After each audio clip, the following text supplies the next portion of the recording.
Привіт. I'm Chuck Olenek, a Ukrainian American baptized with the name Yaroslav.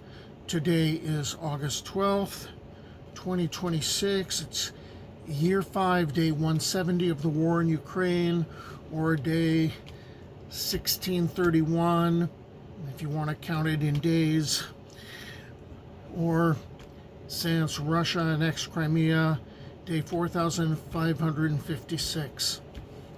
I normally get up every morning and I do my doom scrolling and I collect pictures and infographics and artwork about the war in Ukraine, and I put them up as daily reels, or about every 15 days I'll put up a video. And I did that just like 5 days ago. So sometimes a story just hits me, or a couple of posts that they were done separately but they were on the same topic just hits me, and I have to start digging because I want to tell a story. Actually, this is not a story I want to tell. It's about Russia using sexual violence as a weapon of terror. And I remembered early stuff in the war of Ukrainian soldiers getting mutilated, having their genitals mutilated or tortured, castrated in some cases, and I knew about the sexual violence against women and the rapes that had occurred, and I had to tell a story. So I started digging through my collection of saved artwork, and there's like 4,500 pieces. And I spent the morning and part of the afternoon just looking through that, basically going through hell. And I wanted to be able to tell the story, because this is a war crime that can't be allowed to be forgotten. So I never say this about one of my videos, because of course the more views I get, maybe YouTube will smile on me one day, but I don't do these Ukraine videos to make money. And this is a real sensitive topic, and you may get disturbed by it. If you have a soul, you'll probably get disturbed by it. And so I will just warn you off of, if you know that this is really going to upset you, don't watch.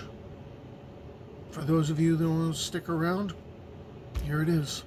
Russia's hidden weapon of war, sexual violence against Ukrainians.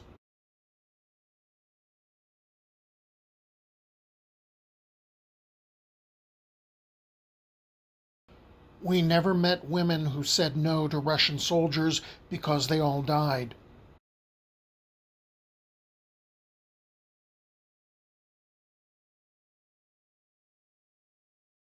Defined under international law as a war crime, conflict-related sexual violence extends far beyond rape. Ukraine's law covers forced nudity, mutilation, sexual slavery, exploitation, and direct threats.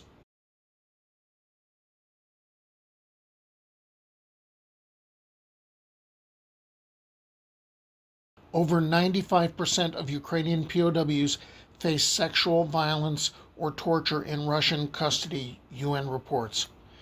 Now, this is a former Ukrainian POW with "Glory to Russia" burned into his stomach by a Russian surgeon who operated on him.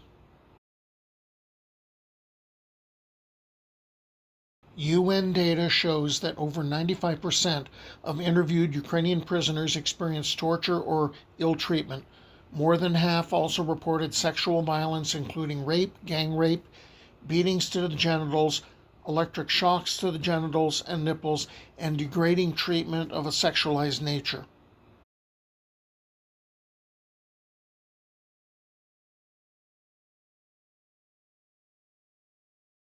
Former POW Alexander Savov recalled a guard raping a prisoner over a mistaken surname.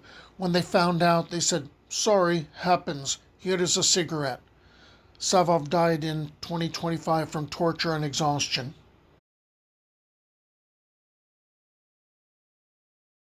Ukraine has documented 401 CRSV cases, though real numbers likely top 2,000.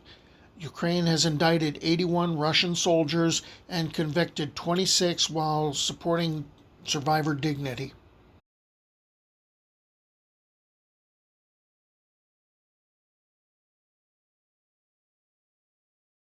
This was an intercepted call between Russian soldier Roman Bykovsky and his wife Olga, and it remains one of the invasion's most harrowing pieces of evidence.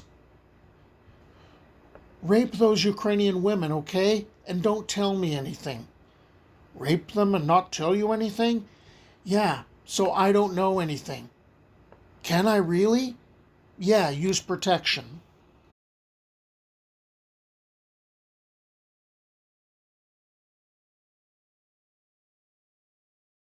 Russia uses sexual violence as a systematic weapon of terror.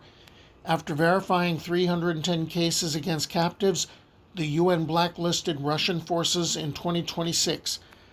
A key step, Ukraine says, must lead to real accountability. This is a quote from Mildred M., survivor of conflict related sexual violence from Zimbabwe.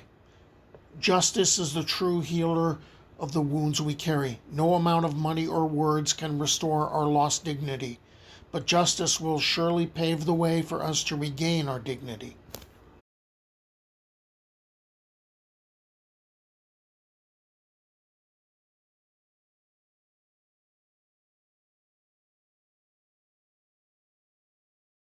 So when I went through the artwork to kind of support the different slides and what I was reading, I really ended up focusing a lot on the violence against women.